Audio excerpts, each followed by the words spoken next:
Yeah, thank you for joining us. I'm Presh, and this is my co-host Avisha from Big Picture Film Club. And yeah, I'm really interested to kind of hear more about the clearing. And so, from what we understand, it's a story that follows a journalist studying the effects of a storm. That's kind of swelling over the Appalachia Mountains. And so, yeah, can you kind of tell us a bit more about the story and what to expect?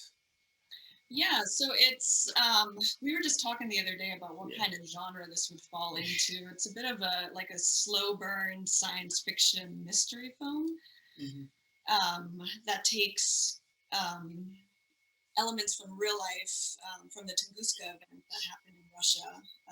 It was this loud sonic boom that happened like over 100 years ago, 1908, that was heard just in the middle of nowhere, and it like flattened a bunch of trees like for miles and miles. And a lot of folklore sprang up from that event. And for a long time, scientists didn't know what caused it. And it was, well, they do now, but like it was that folklore element of it that really intrigued us in writing it. And we kind of tied that into this story with the storm that's happening over Appalachia. People can't really explain why it's happening. It's just this phenomenon of nature. Is it God that's happening? Is it aliens? That's kind of where the sci-fi mystery ties into it. And and how and how did you? I guess in terms of like production, how did you go about putting things together, knowing what to sort of visually? How did you want to tell the story? And if you had any particular sort of visual references. So there isn't a lot of dialogue in the movie. It follows mainly our main protagonist, Ivana, who's this journalist, and she's just alone in the forest for days on end. I knew I wanted to be very, how do I say, emotive, I guess, and I wanted to be like kind of first person point of view. So it was a lot of just silent, the camera silently tracking through the woods and stuff like that, really getting the audience in, feeling the space through that. So it was just, yeah.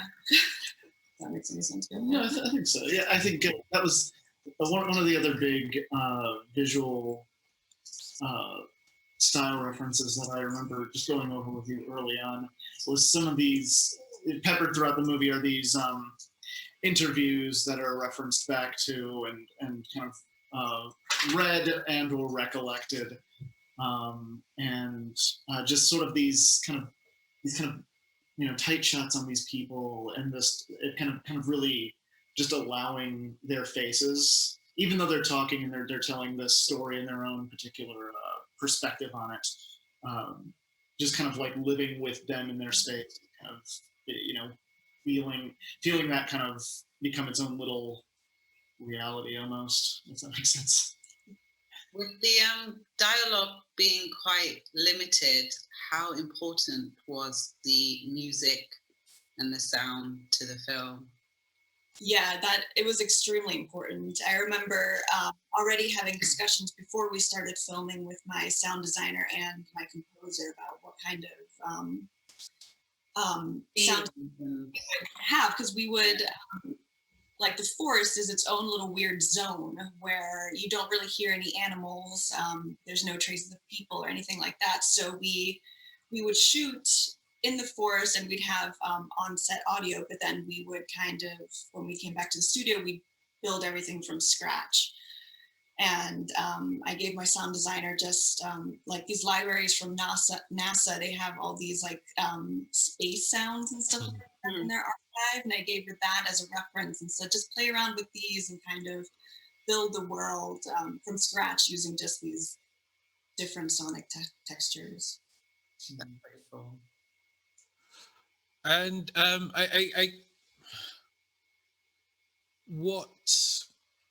how do you add with this sort of intrigue or sort of mystery that sort of this folklore that you kind of you've referenced from Russia.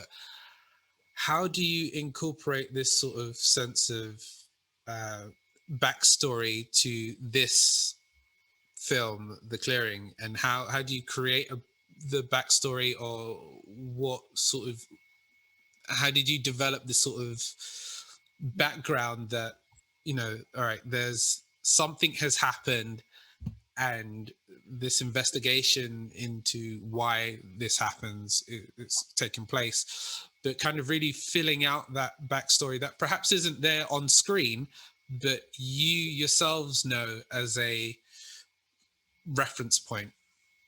Yeah, so we were able actually to reference that through the protagonist's family. Her lineage is Russian, and her great-grandfather worked with a scientist who studied Tunguska. And we hear that kind of, like I said, peppered throughout the film through tape recordings from the protagonist's father, who allegedly has been affected by the Tunguska and psychologically, and that kind of trickles down to the family, just through his own research. And yeah. Yeah, I think that was sort of a debate we had ongoing as we were writing the script too. How exactly we wanted to pepper that in, and I think. Yeah, we didn't want to quite do it with. We didn't want to shoehorn it in with just lame dialogue. Just by the way, it's crazy. Yeah, because of Tunguska.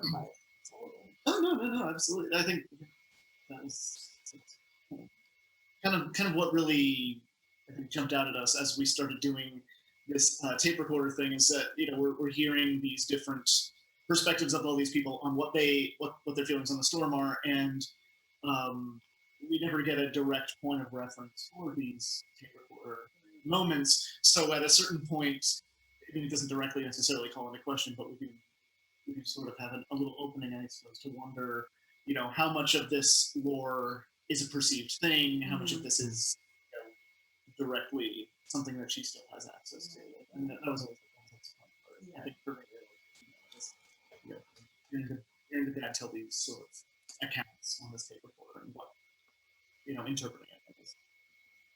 And final question, like, what do you hope or think the audience will take away from watching this film?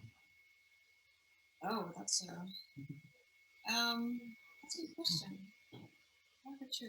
Oh, I always, my hope was always, at least from an editorial standpoint, once we did get into post, kind of, having one of those experiences that I think cinema can do well, where we're led into a story, we got a certain expectation about what we maybe think is being set up, and then having that moment where the rug is sort of pulled out from under us, and sort of just following just this visual journey where we kind of watch someone sort of, I hesitate to say just go mad, but I mean, sort of watch someone travel. When we set out to write it, we love this idea of it being this mystery that the audience can unfold and unpack as they watch, and we have little Easter eggs, I guess, throughout the film that hark back to earlier scenes and stuff like that. So I'm hoping that the audience kind of gets satisfaction out of that, or kind of making those little connections and basically unpacking the mystery as we're watching it. Cool, wonderful. Well, Stephanie and Karl, thank you very much for your time today. It's greatly appreciated, and we very much look forward to seeing The Clearing. I'm excited. Thank you very much. Yeah. Thank you.